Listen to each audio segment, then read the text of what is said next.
pagi anak-anak. Sebelum kita memulai pelajaran kita pada pagi hari ini, alangkah baiknya kita berdoa terlebih dahulu, yang dipimpin oleh ketua kelas. Silakan Budi pimpin teman-temannya untuk berdoa. Mari kita berdoa. Amin. Ada yang tahu apa itu teater? Betul, teater adalah sesuatu yang identik dengan yang namanya berdialog di atas panggung. Jadi kata teater itu berasal dari bahasa Yunani yang katanya teatron, yang artinya itu tempat pertunjukan, yang ada mengartikan gedung pertunjukan. Jadi arti teater itu adalah sebuah gedung pertunjukan yang dimana ditonton oleh orang banyak. Kemudian ada juga yang mengatakan bahwa panggung itu adalah stage, artinya luas teater adalah segala tontonan banyak, sedangkan arti sempit teater ada kisah hidup manusia yang ditampilkan di atas pentas. Artinya teater itu adalah sebuah wujud atau ungkapan rasa yang dituangkan dalam sebuah pentas oleh si sutradara atau orang yang menulis tentang teater tersebut. Begitu. Jadi ada yang tahu tentang teknik-teknik di dalam teater itu? Baik, tidak tahu. Bapak akan mencoba membahas satu persatu tentang teknik dasar dalam acting atau dalam sebuah pementasan teater.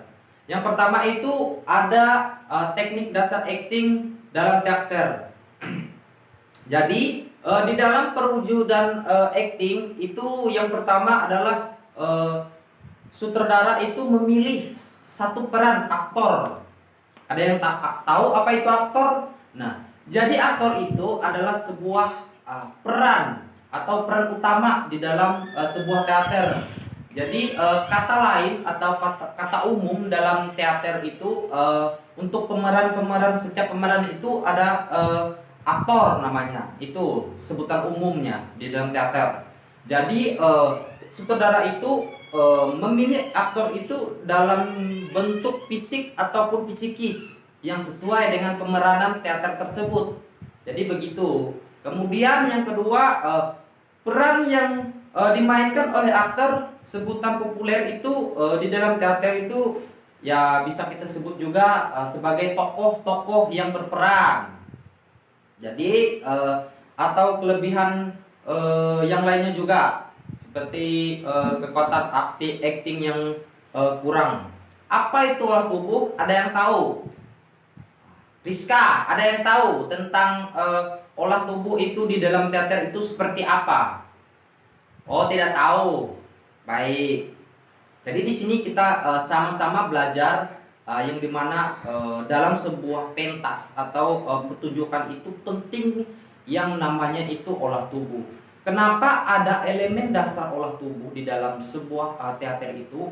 Pentingnya, jadi sebuah aktor itu penting dalam penguasaan olah tubuh, baik itu dalam gestur pemeranan yang hendak ditampilkan, apapun yang sesuai begitu, untuk yang pas cocok dengan pemeranan atau tokoh yang akan pentas.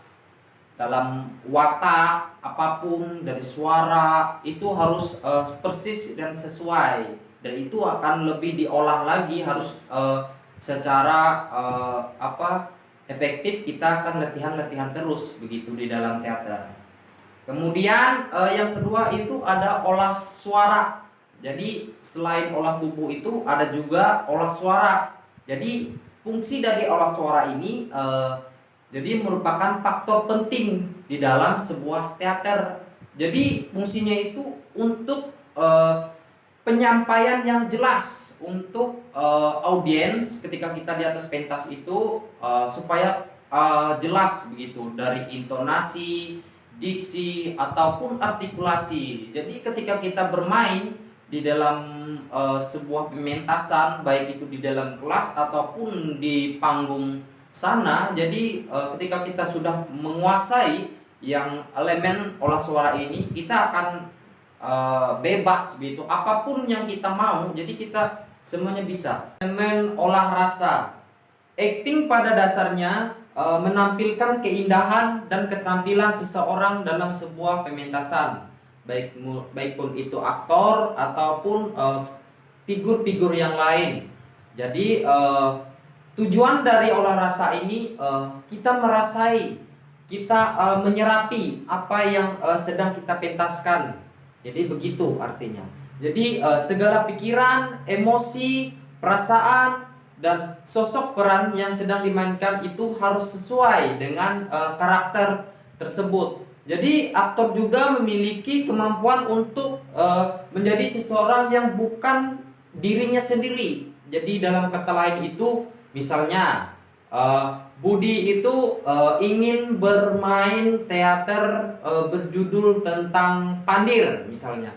Jadi Budi ini orangnya jutek, orangnya cuek, orangnya bad mood gitu. Jadi ketika kamu dipilih menjadi aktor seorang Pandir, kamu harus bisa bagaimana kamu mengeksplorasi diri kamu itu sesuai dengan karakter yang ditentukan oleh sutradara. Jadi begitu maksudnya, harus sesuai dari pikiran, emosi, dan sebagainya.